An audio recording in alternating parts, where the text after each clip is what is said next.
Mais um Cinemasters direto da Filmicom, agora promovendo um encontro inédito, aleatório aqui. Bruno Baltarejo, coordenador da AV Makers, Mauricião, creator e filmmaker também. Como que isso aconteceu aqui, né? Que coisa maravilhosa. O que vocês estão achando do evento? Então, essa edição tá bem legal, a gente tem aumentado a Filmicom a cada ano. Ano passado a gente teve a edição de 10 anos, que foi incrível, e a gente conseguiu esse ano ir ainda além da edição anterior. Eu tenho muito orgulho do projeto, eu acabo colaborando dentro do AV Makers, eu e meu sócio, principalmente o Felipe, que é meu sócio, ele é um dos principais pessoas por trás da Filmicom, então eu tenho muito orgulho, do trabalho dele e de conseguir colaborar nesse evento, então a cada edição tem sido cada vez melhor, e é muito massa estar participando e prestigiando. Muito bom, cara, a gente adora, né? Tá todo mundo encantado com o evento. Essa é a minha segunda Filmicom, na verdade, eu demorei muito pra vir, né? E desde o ano passado vim, conheci o evento, cara, incrível. E né, já tinha algumas conexões, né, com o Baltarejo, com o Felipe, com o Ivo, mas não tinha presenciado ainda, assim, cara, e a energia do evento é muito boa, né, muita proximidade, todo mundo ali, muita palestra muito legal também, o conteúdo é incrível, mas acho que o lance da conexão aqui é o que é mais forte, né. Perfeito, cara. Vocês são dois caras cujos rostinhos qualquer cara do audiovisual conhece, né, de tanto anúncio que a gente vê. Como é que é pra vocês, assim, tá o tempo todo na tela das pessoas e acabam sendo reconhecidos, né, pelo que vocês fazem? Como é que é isso, Brunão?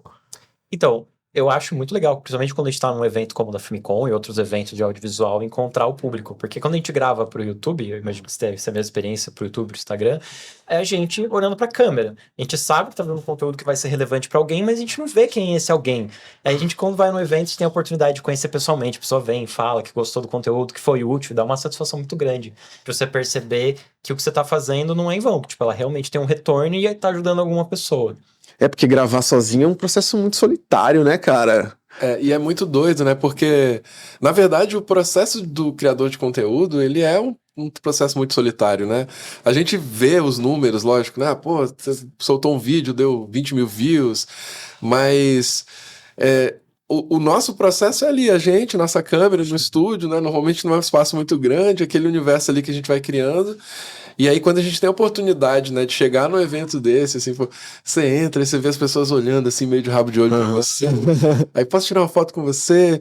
E o legal, assim, principalmente a galera que vem pra conversar e fala, cara, eu tenho uma produtora audiovisual e eu comecei vendo seus vídeos, eu comecei fazendo seus cursos.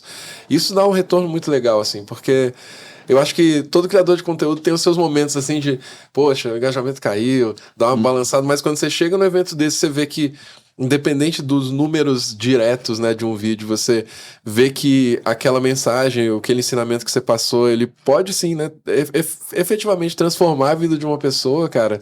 Você sai com um gás muito grande. Não, total, né? Boto muita fé. Ontem, por exemplo, a gente falou com dois caras de Angola e eles contaram pra gente que o Cinemaster é super visto lá e tem relevância em Angola. Eu falei, cara, que loucura, velho, eu não sabia disso. E os números estão lá, é só olhar no Analytics, né, cara, mas a gente não se liga disso até ir pro presencial, né? Ontem, talvez um deles, ele chegou e falou exatamente pra mim, falou, você sabe que você tem muitos filhos pelo mundo, né?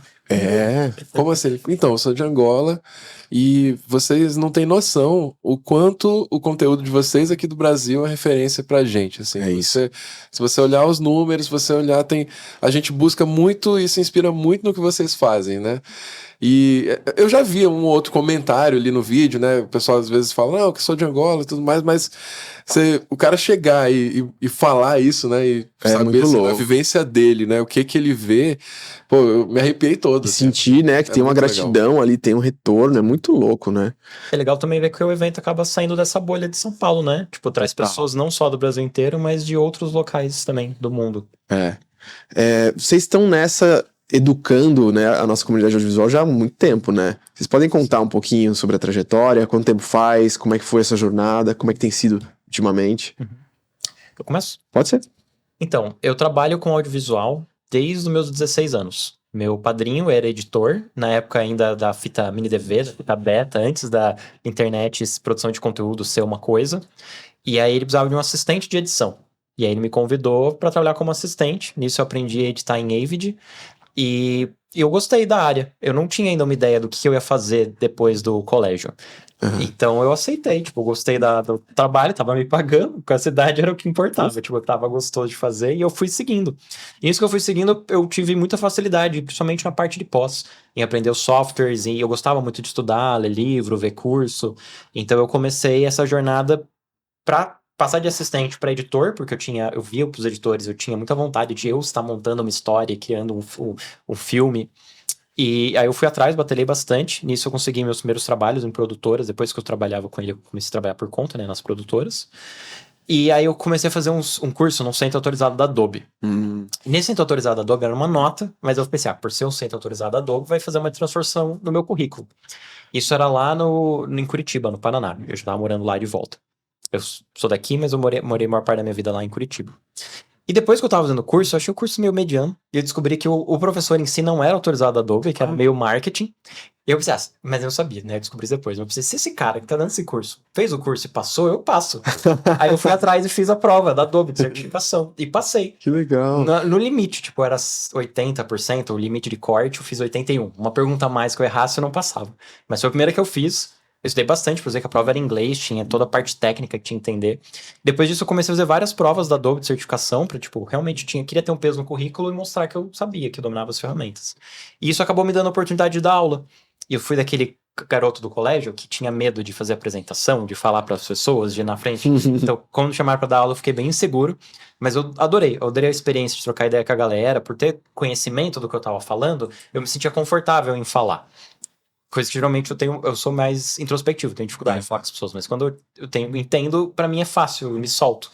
Então a experiência foi excelente de dar aula, e desde então eu foquei em dar aula, porque pra mim é muito gratificante. Aí hoje meu trabalho acaba dividindo entre as duas coisas, em dar aula através do AVMakers, porque eu gosto dessa experiência de estar ensinando, e ativamente no mercado como colorista, porque é onde eu consigo desenvolver a parte mais criativa, que é uma experiência muito diferente, você tá de fato no mercado e está dando aulas. São maneiras muito diferentes de você pensar e exercer a profissão. Então eu tento fazer as duas. Como colorista para cinema, principalmente, faço filmes e séries, e daí dentro do AVMakers dando aula. Que legal, velho.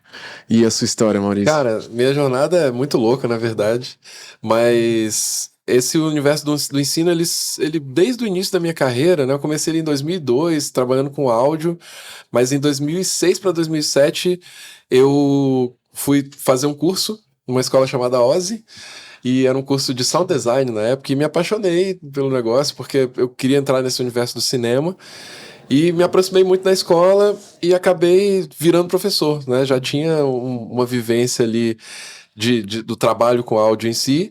E aí, na época, era uma escola lá em Brasília, física mesmo, no centro de treinamento, tinha 3 salas ali.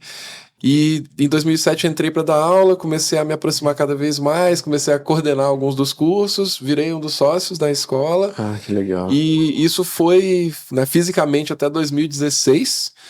E em 2016 a gente decidiu parar a escola presencial, a gente foi para online. E aí foi exatamente quando começou a criação do conteúdo, né? Que era para dar esse suporte para a escola, para a gente poder divulgar os cursos e tudo mais.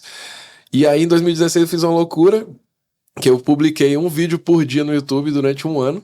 Foram 365 vídeos. Meu Deus. Então, cara, e era sozinho, assim, eu gravava, editava, publicava todo dia, assim, vários formatos, review, vlog, tutorial, tudo que você imaginava eu fazia e não falhei um dia. E aí naquele momento eu percebi que, assim, além de dar aula e de ensinar, a gente levou, assim, os cursos para online, né, ganhamos uma projeção. Eu gostei muito desse processo de criar conteúdo, né, e nunca mais parei. Então, desde 2016 eu aperto o upload e não paro mais. E nesse processo a gente, né, teve, cara, muitos alunos, Brasil afora, mundo afora, foram mais de 35 mil pessoas, né, impactadas nos nossos cursos.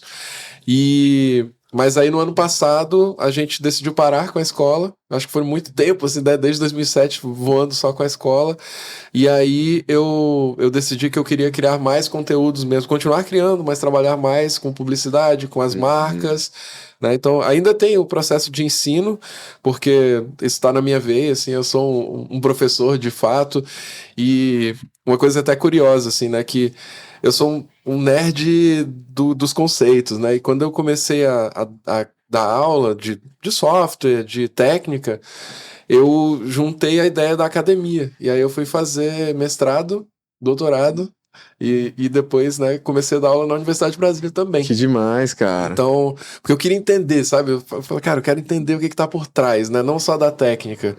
Então eu tô sempre nessa de ser um pesquisador, né? Um criador. Então, por isso que eu falo que é um universo muito híbrido, mas sempre unindo, né? Os conceitos com a prática e tentando levar isso para mais pessoas. Sensacional. E quantos alunos na VMakers até hoje? Então, eu não sou um cara muito do comercial. Eu gosto de dar aula. Tenho o sócio Felipe e toda a parte do administrativo e do marketing que cuida dessa parte de números. Mas eu sou muito alheio a isso. Eu Mas gosto de... dezenas de milhares, né, cara? Com certeza. Com certeza. A escola tá aí há muitos anos, é muito grande. E é um reflexo aqui da Famicom. Sim. Das pessoas conhecem a gente aqui, muitas pessoas conhecem a Famicom por causa da VMakers, então elas meio que andam em paralelo. Mas eu, particularmente, eu gosto do contato com os alunos. Gosto de ver o que eles estão aprendendo, o que eles têm de dúvida. Demais. Toda essa parte minha do trabalho no AV, ele é mais a parte de coordenação didática. Entender o que o aluno tem de necessidade, o que ele precisa aprender, e com isso, reformular as formações e os cursos, que alguns são comigo e outros são com diversos outros professores. Tem dezenas de professores lá. Então, ajudar a encontrar esses professores e guiar eles na produção da trilha de estudo de acordo com o que a gente sente nesse contato dos alunos, que é a necessidade deles no mercado e o que tá mais em alta em geral. Tá mais sendo necessário, tipo, em termos de aprendizagem de tecnologia. Sim, porque vem surgindo inovações tecnológicas, linguagens diferentes, formatos diferentes, você tem que atualizar o tempo todo, né? Sim. Como é que é isso? É difícil. Mas por isso, exatamente por isso que eu não gosto de participar da parte comercial e de marketing, porque é muitas coisas para pensar. Aí eu gosto de focar nisso, de estudar mesmo, que é o mesmo que você que foi atrás do conhecimento. Eu acho que isso é uma diferença até que ia comentar quando você está falando, que é muito grande entre os produtores de conteúdo que tem hoje. Tem muita gente que ele vai atrás de produzir para marketing, para vender curso, para vender infoproduto, e o foco da pessoa é vender, não necessariamente em fazer um bom infoproduto. Verdade. Então ele tá lá, tipo, como é a melhor maneira de eu vender, de eu fazer um marketing, de eu fazer uma cabeça, de eu usar tal argumento, e esquece muito que a parte mais importante de um curso é o curso. Sim. E para você fazer um bom curso, você tem que estar antenado no que está tendo de evolução na indústria, nos softwares, nos equipamentos, nas linguagens. Então, eu particularmente prefiro ficar meio alheio da parte de marketing e focar nessa parte de tecnologia. Sim. Como o meu foco principal, a parte de pós, eu vou sempre atrás dos estudos de o que tem evoluído da Adobe, da Blackmagic, Final Cut, os plugins que têm saído. Mas eu também tento ficar a par da parte de set, né? Tipo, de equipamentos de luz e de câmera, mas mais como um orientador, porque daí a gente gosta de trazer outros professores. Por exemplo, a gente tem uma formação de direção de fotografia que é com o João Castelo Branco, que hoje está na ABC, né? Sensacional. Das pessoas da Associação Brasileira de Cinema. Eu acho que hoje é a pessoa que mais entende de HDR no Brasil, que é um cara que faz consultoria para Canon e para outras empresas, para redes de streaming. E aí a gente trouxe ele para fazer essa formação, que daí é uma parte assim, por mais que eu estudo, tem pessoas que manjam mais, eu tenho que trazer essas pessoas que manjam mais. Então eu tento fazer meio que essa separação que eu vejo muito no mercado, muita gente foca vender, não necessariamente fazer o produto. Eu gosto desse cara atrás do produto. Realmente, a gente tem um bom curso. Perfeito. E aí isso se vende, né, cara?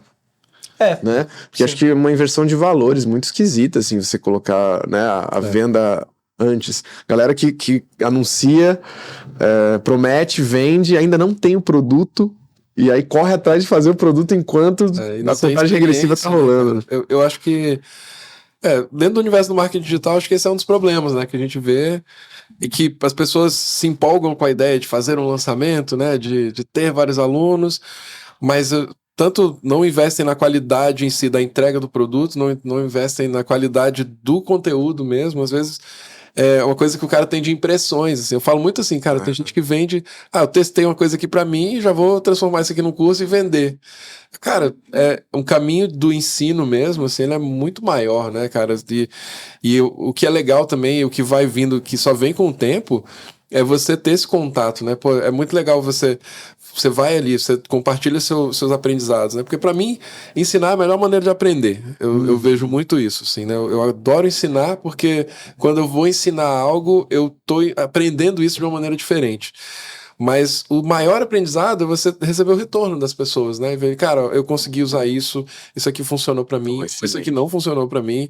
E é legal que a gente vai tendo esse manejo, né? Então lidar com os alunos é uma coisa que empolga muito, assim, porque a gente vê que tá dando certo, né? Pô, se eu encontro o cara aqui e falo, cara, eu tenho produtora por causa do seu curso. Que isso. Você fala, valeu a pena, né? Vocês estão transformando o mercado, né? Sim. Preparando o mercado, subindo o nível do mercado como um todo, né? Eu lembro de ver comecinho da AV Makers, que ano foi? Foi 2016, 2017, eu acho. Eu lembro de ver os primeiros conteúdos assim, cara, e falar, cara, isso é bom, né? Legal essa iniciativa, porque tutorial já tinha um monte no YouTube e tal, mas a coisa formatada, assim, bem organizada, bem didática, como vocês fazem, eu lembro de ter me chamado a atenção. Como é que foi aquele comecinho ali, cara? Então, o meu sócio, Felipe, ele já trabalhava com ensino à distância, Uhum. mas ele tem uma escola chamada Treina Web, que ele é programador do início da carreira dele. Ele tinha uma escola focada em programação. Em um determinado momento, ele sentiu que valia a pena testar outros nichos. Ele já Legal. dava aula em sala de aula há muitos anos e tinha começado a produzir conteúdo para o YouTube com maior frequência. Aí ele me conheceu, gostou da didática, falou, vamos fazer um teste em alguns conteúdos. Então, quando a gente começou a gravar, ainda não tinha essa ideia de, vamos fazer algo específico para essa área. Era mais, vamos testar outros cursos e ver se tem aderência dentro do Treina Web. E daí a gente, com o tempo, percebeu, puxa, mas faria muito mais sentido se a gente fizesse algo separado, porque um programador é muito diferente de um filmmaker.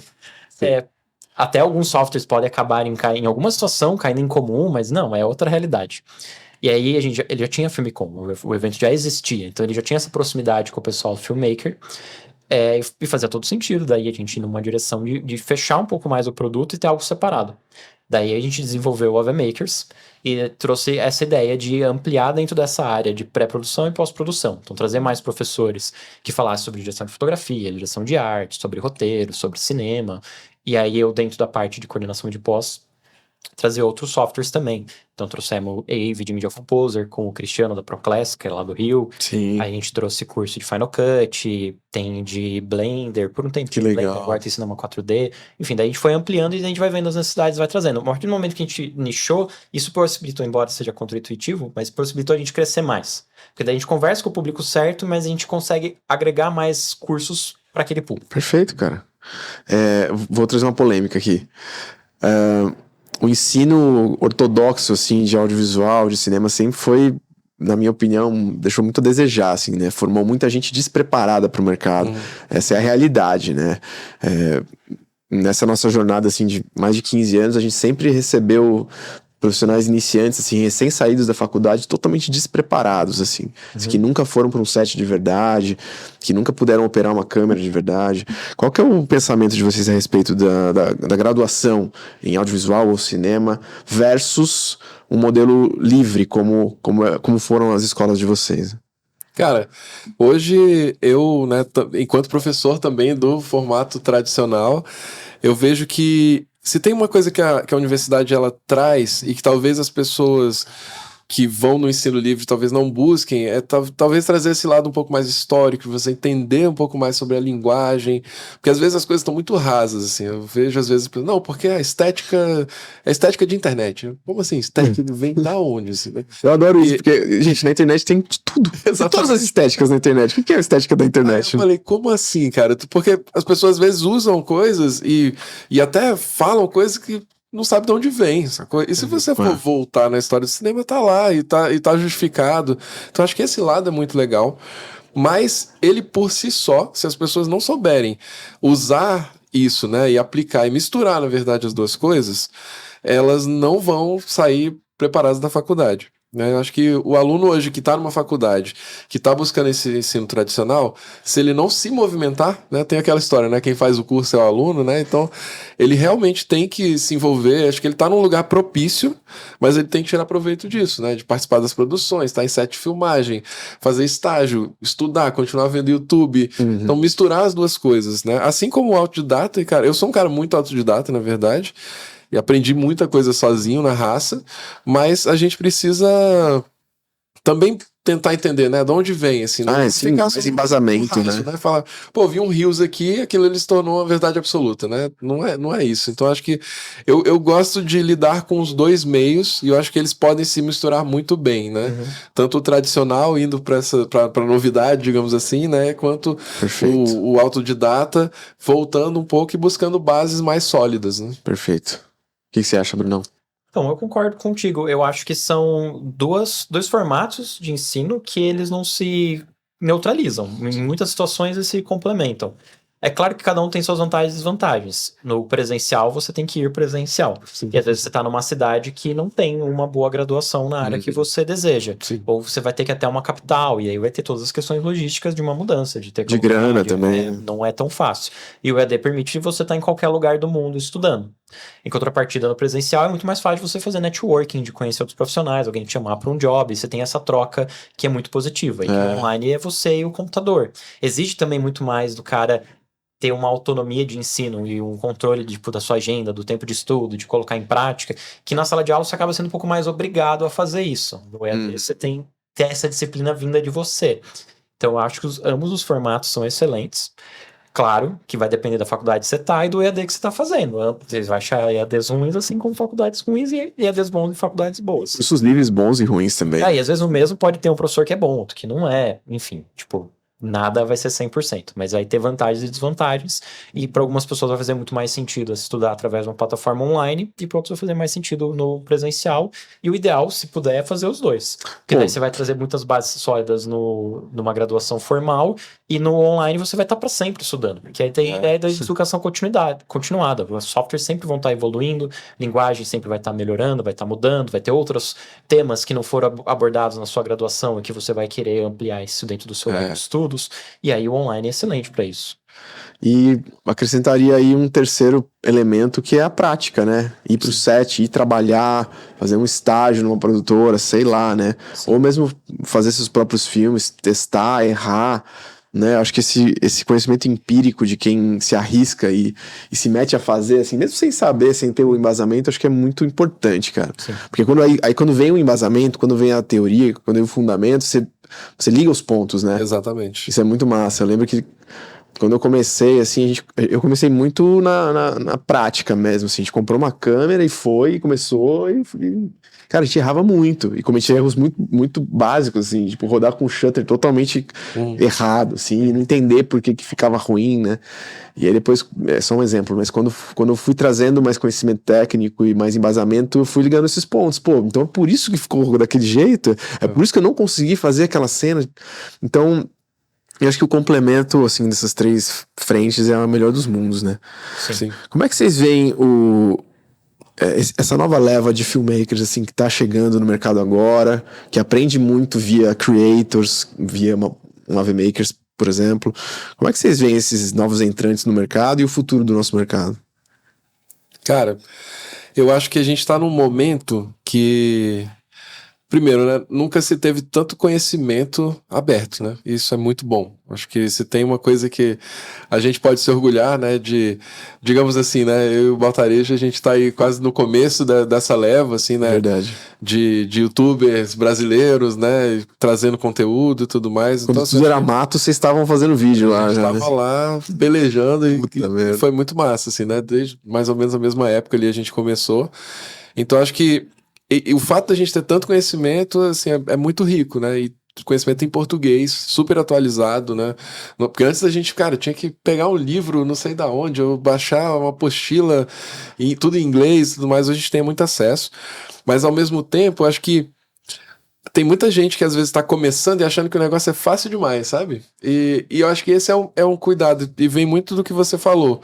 Cara, se você não abrir a sua câmera e filmar, se você não abrir a sua câmera e errar, você não aprende e provavelmente talvez você ofereça um serviço ruim, saca?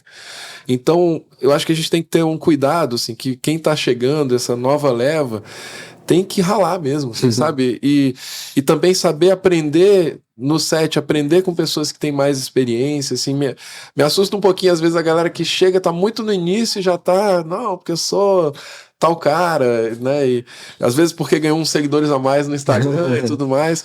Então, acho que tem que ter esse cuidado, assim, porque se tem uma coisa que o audiovisual ele ensina muito, cara, é com a experiência, né? Então, assim, você tá ali fazendo, né? Não é que você tem que trabalhar 20 anos para ficar bom. Na verdade, você consegue hoje ficar bom em pouquíssimo tempo, mas se você aplicar, se você se comprometer. Então, acho que eu tenho só um certo receio da galera que entra sem base e sem experiência e às vezes pode, né, talvez entregar um trabalho que não é legal e deixar o negócio um pouco frágil, assim, sabe? Mas quem tá afim de aprender, quem tá afim de fazer acontecer, hoje é o melhor momento, cara, assim, melhor mercado. Hoje a gente tem as câmeras estão todas muito boas, smartphones, equipamentos, a gente tem acesso a tudo, sabe? É bizarro, né? É bizarro. A gente Quando não a gente tinha. começou era... Nossa, cara, é uma dificuldade, velho. Sim. Acho que é bom a gente Sim, mundos, porque a gente dá valor, né? Pô, total. dou muito valor, cara, pro acesso facilitado que a gente tem. Software gratuito, cara. Ter um DaVinci Resolve gratuito é surreal. É. Quanto custava um DaVinci 20 anos atrás? Dezenas de milhares de dólares. É. Era simplesmente impossível você ter um. O próprio pacote da Adobe também. Exato. Na época que eu comecei, que era lá, que você comprava alguns pacotes diferentes. Tinha um Sim. pacote Production, e Verdade. alguns pacotes eles também. Era coisa tipo $6 mil, alguma coisa assim.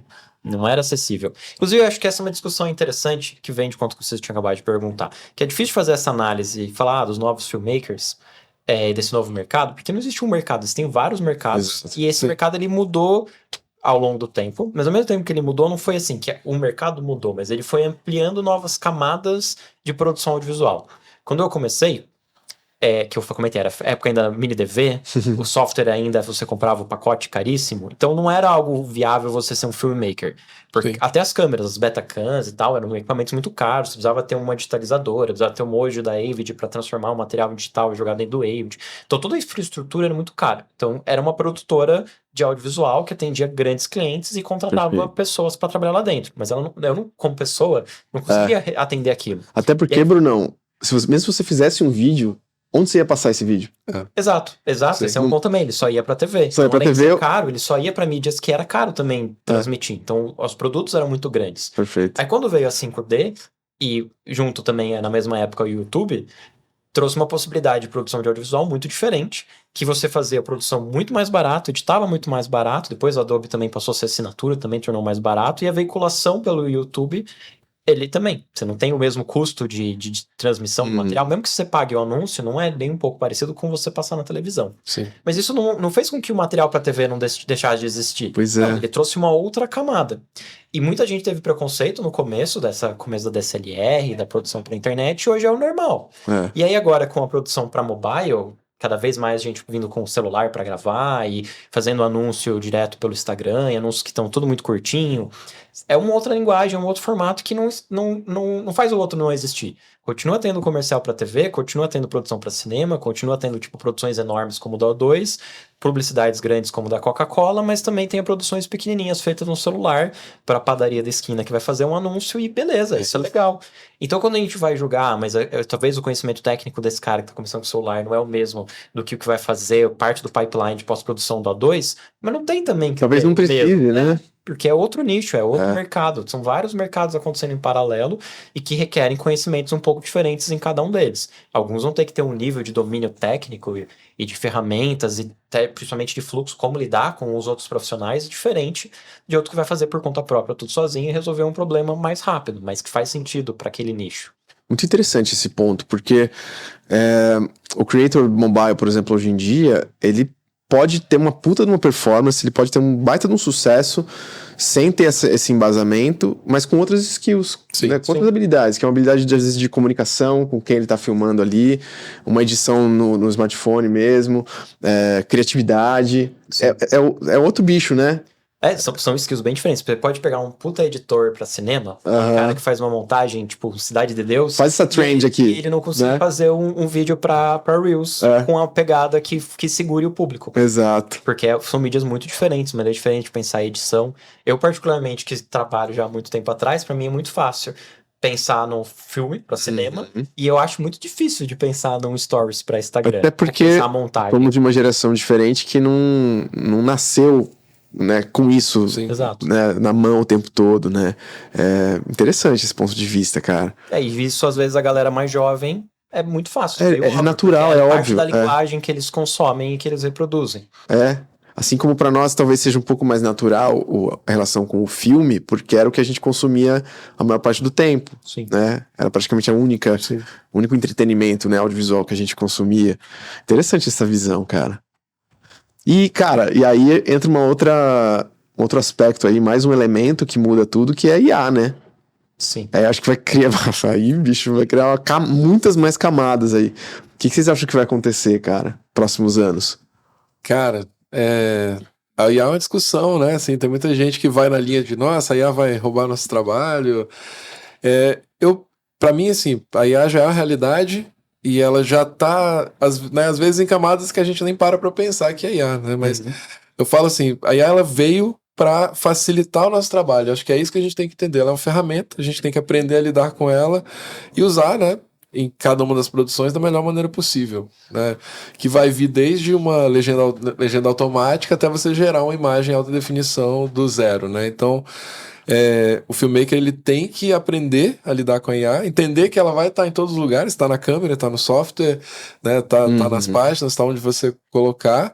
Então assim como a gente aprendeu a operar os nossos softwares, usar as nossas câmeras, a gente tem que aprender a lidar com ela e saber dialogar e aprender, mas também com senso crítico, né? Até onde eu preciso, a gente não se viciar também, né? E só resolver as coisas com a IA. Hoje eu uso tanto dentro dos softwares quanto o ChatGPT para escrever roteiros, faz parte do meu dia a dia. Mas sempre com esse cuidado, né? Tá, beleza, a IA tá me ajudando. A IA é meu grande assistente, né? E eu vejo isso. O que ela vai me fazer ganhar tempo? Vou estruturar um roteiro pro YouTube?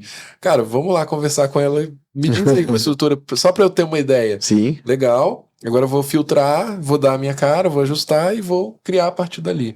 Então a gente precisa aprender e ir junto, né? Assim, porque ela vai evoluir junto com o nosso uso e a gente vai evoluir junto com o uso dela também. Cara, esses dias eu fiquei assustado, assim, dentro de um projeto que a gente tá fazendo de publicidade, chegou um monstrinho feito por IA generativa e, cara, era muito bom, cara. Tanto as cenas quanto era um jingle, eu acho. Tanto as cenas quanto o jingle eram tecnicamente muito bons, cara. Falta muito pouquinho, assim, pra chegar lá. Sim. E aí eu fiquei pensando, pô, agora faz sentido a gente pegar esse monstrinho que foi feito com IA e filmar e gravar, tudo bem. Porque ainda falta um tanto, assim, pra chegar na qualidade que a gente precisa. Mas daqui a pouco não vai faltar mais. Sim. E aí o que a gente vai fazer? A gente vai... Tá, IA é só pro monstrinho e a gente continua filmando... e vai gastar 200 mil reais aqui, ou a gente usa esse aqui que foi de graça, que foi o estagiário que fez, né? E tem outro aspecto, né? Acho que geracional também. Da mesma forma que a geração Z já vem muito com o celular na mão e é muito natural para eles fazer trends, fazer coisas short forms, né? Para uma nova geração, a IA já vai ser o modus operandi normal, assim. Sim. Imagina que absurdo abrir câmera, filmar, viajar pra fazer uma cena, né? Eu acho assim, as ferramentas elas já usam IA há muito tempo, tem vários softwares que já tinham IA, mas antes de ser popular falar IA. Como ferramenta, eu acho excelente ter essa evolução técnica, porque vai permitir renderização mais rápida, fazer, por exemplo, rotoscopia mais rápido, melhor performance no chroma key. É positivo. E dá pra ter uma discussão, tipo, mas vai roubar empregos? De certa forma, sim. Porque se você vai fazer uma rotoscopia que antes levaria um mês em um dia, você não vai precisar contratar o cara pelos outros 29. Perfeito. Então, em algumas situações, alguns trabalhos podem se tornar muito automatizáveis, que não faz sentido ter tanta demanda de mão de obra para determinados nichos. Mas para outros ainda vão continuar. Indo pro lado da imagem generativa, não como uma ferramenta, mas de produzir uma parte criativa, aí eu acho que é uma discussão um pouco mais sensível, porque tem que ter uma questão de legislação mais rígida. Porque, por exemplo, esse monstrinho que foi criado, ele foi criado do zero, a IA não faz do zero, ela usou como banco de dados artes de outras pessoas que não estão sendo creditadas, que não estão sendo comissionadas. Sim. E aí a gente entra numa discussão um pouco mais complexa, que ele não tá de fato fazendo algo do zero, ele tá fazendo em cima de algo que foi criado. E aí a gente tem outro ponto também da parte da criatividade. Tipo, eu não vou abrir câmera, então eu não escolhi um cenário, eu não aderecei esse cenário com objetos, eu não escolhi qual que é o ator que tá lá na frente. E tudo isso são elementos que fazem parte da composição da imagem, que são importantes numa narrativa. O próprio ator que tá lá, ele traz views. Então se eu tô fazendo tudo por IA, não é ainda assim tão, e acho que nunca vai ser assim tão minucioso de você falar todos os elementos que vão ter na parede, os elementos que vão estar lá, e o ator que você vai escolher pra estar naquele momento. Então não acho que vai ser o caso, tipo, não abrir câmera. Mas, para algumas coisas, por exemplo, uma animação 3D da Pixar, talvez chegue num nível de otimização que muitas coisas, tipo do cenário, alguns objetos, não precise mais de alguém modelando. Mas eu ainda acho que entra antes essa discussão do direito de arte, da arte, né? Tipo, se a IA tá usando como base uma coisa que algum artista criou antes, tem que ser comissionado. Pensando no que você falou aqui, me ocorreu que talvez role um deslocamento, assim, dessa mão de obra, sabe? Porque hoje, para um artista 3D, por exemplo, ele rala muito em coisas muito operacionais, né? São muitas horas operacionais. Uma rotoscopia, por exemplo, uma modelagem. Talvez se a gente usa a IA para eliminar essa parte do trabalho, a gente consiga focar no acabamento, por exemplo.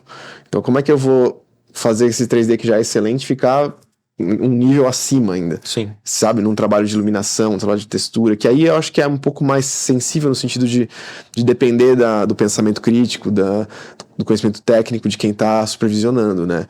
Não é tão randômico assim, né? Eu acho que pode rolar isso, cara. Sim. Mas... só pra não parecer que não foi o caso, mas eu acho que qualquer otimização de trabalho mecânico é excelente. É excelente, porra. Quem que gosta de fazer rotoscopia, velho? Exato. Acho que tem quem gosta. Tem uns malucos aí. Tem maluco pra tudo. Mas você consegue otimizar melhor. Até pensando que a pós-produção muitas vezes demora mais tempo que a pré na produção de um filme, o que você consegue otimizar melhor. A produtora pode produzir mais filmes, aquela equipe pode trabalhar em outros projetos criativos. Não é um problema. Até a gente estaria daí numa discussão sobre como que funciona o capitalismo. Porque se a evolução tecnológica passa a ser um problema, o problema não é a evolução tecnológica, o problema está em outra área. Pois é. Mas aí é uma outra discussão. Então, a evolução tecnológica é positivo. A questão que eu acho que é mais crítica é mais essa questão da imagem racional ser em cima de artes que não foram... Aí eu acho que é uma discussão um pouco mais pesada. Aí é um buraco negro, né? Não tem como... Eu não sei se tem como a gente... É que essa falha já aconteceu. A falha foi as empresas de inteligência artificial alimentarem com dados sem ter tido o direito desses dados. Então, aqui já foi feito. Não sei se tem volta, né? Cara. Exatamente. Talvez caiba, né, por exemplo, esse caso da Pixar, né, que vocês citaram. Quem sabe a Pixar criar a própria IA dela, alimentando a partir do banco de dados deles. Faz que sentido, aí faria sentido, né? Poxa, a Pixar é uma empresa que ela, em todo filme, ela tá desenvolvendo tecnologia, né? E então, desde os primórdios dos 3D, eles estão criando novas tecnologias de texturas, de render, de cabelo, de tudo que você imaginar, né?